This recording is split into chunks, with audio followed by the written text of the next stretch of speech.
What's up, everybody? Welcome to Podcast Now Plus. I'm Alex. In this video, I want to talk about the Perfect Dark story that was written by IGN. I want to give it a lot of praise. It's not perfect. There's a couple of things in there that I don't really think needed to be in there, but overall, it's an excellent piece that kind of details the history of the initiative, of Certain Affinity, of Crystal Dynamics, and just kind of the journey that we've had since 2018 to now. And I just want to say that because, I go pretty hard on these game journalists. I don't think many of them are very good at their jobs. I don't think they want to be at their jobs, but I do want to give credit where credit's due, and this one example is definitely one of them. So what I want to do is I want to go through kind of just a summary of the article. If you guys want to read the article, and that would probably be best because there's a lot in there, but I'll kind of just summarize what's happening. And the end of the story is not bad. The end of the story is kind of reason for hope in that it's been a little while where they've kind of strung together some successes.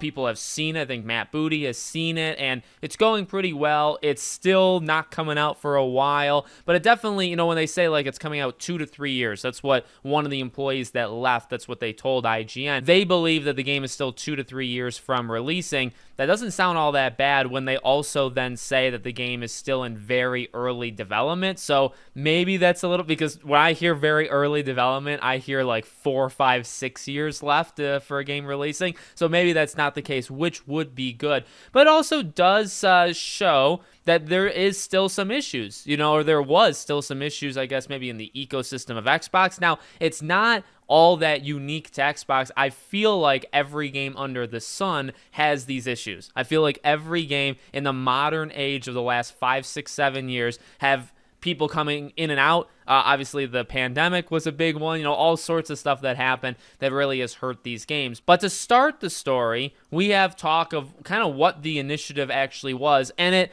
kind of is, from these employees that left, what we have kind of assumed it is, where it was never really a big thing. Like, it was created and it was supposed to be a quadruple A studio. The workers in the studio had no idea what that meant. There was no difference to them between a triple A and a quadruple A. It was never made clear. There was multiple times where higher ups would leave the company, right? Because you kind of stacked it originally with a lot of seniors, a lot of people that have been in the gaming industry, let's say, for a long time. And when they left, they really didn't know what to do. One employee had said, at IGN wrote in the article, that there was like a 9-month stretch where they did almost nothing. I can tell you right now, if I had a job that I was getting paid for where 9 months I was doing next to nothing, I would take that paycheck and I'd be very happy. But I mean, that does show like nothing's going on. Nothing's happening with the game if you lose some of those higher ups and the studio only has 30, 40 people in it. I think the reported number right now is like 48 people working there, somewhere in like the mid to high 40s.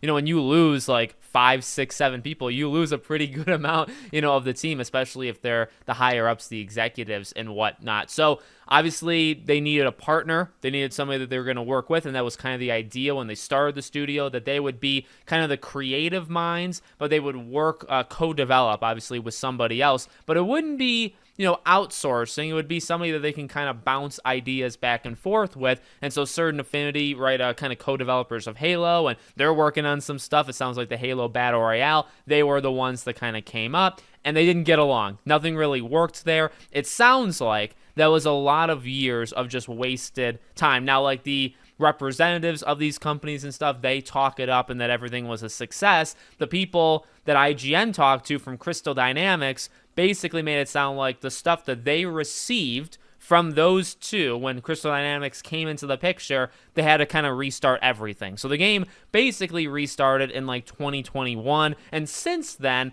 it's been pretty okay. Crystal Dynamics has basically taken over. Now, that's what they say. They feel, because of Crystal Dynamics' numbers and their experience, that it's basically a Crystal Dynamics game with the initiative helping them, versus, I guess, the other way around. Now, when Matt Booty was asked about this a few weeks ago, he kind of debunked that. He said that's more 50-50. There's half of Crystal Dynamics is working on it, but the numbers aren't so much bigger than the initiative. So, I mean, there's a lot of lying, I think. And also, you have to then trust all of these anonymous sources, right? I think there were 13 ex-employees, whether it be Crystal, whether it be Certain Affinity, or whether it be the Initiative, I think most being the Initiative, you have to trust that they're telling the truth. And again, there's some stuff in there that I think was just kind of fluff that was thrown in there.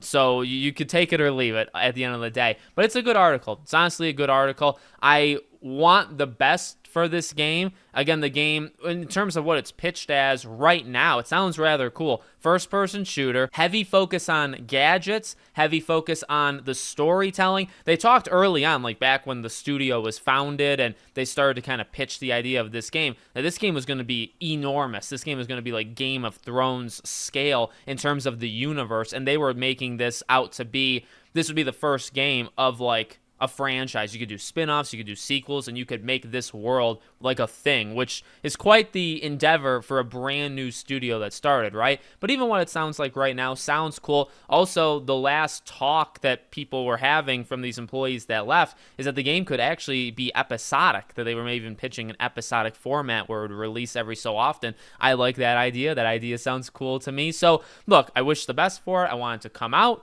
Is it another example of a game being revealed far too early? Yes. I mean, that's, I'm trying to be nice. And I think that, from what we hear over the last like year or two, things have kind of smoothed over at, the studio from Crystal Dynamics. You could argue, was it Crystal Dynamics that kind of saved them? Probably was, right? So it wasn't really even Xbox. It was more like Crystal Dynamics comes in and saves the day. All right. Well, at least, things are going well. That's all fine and good.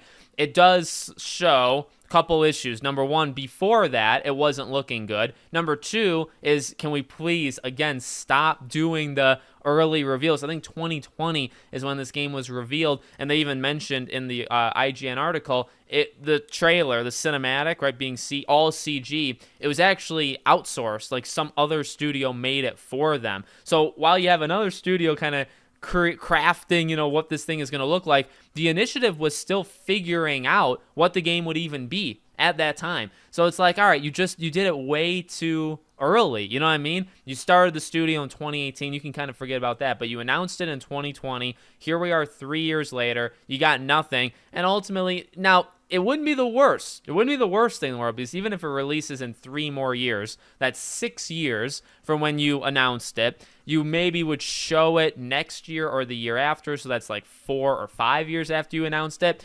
It's terrible, but it's not as terrible as some of the worst kind of egregious examples that we've seen in the gaming industry over the last couple of years. Games that were announced in like 2019 or 2020 that then also take 3, 4, 5 years off to then show themselves, right? Those are kind of the worst examples. I guess Perfect Dark kind of fits into that, but it's probably not the worst example. So there you go. Read IGN's article. It's a great article. Let me know what you think in the comments. Make sure you guys are subscribed, bell icon turned on, and I hope to see you all on the next one.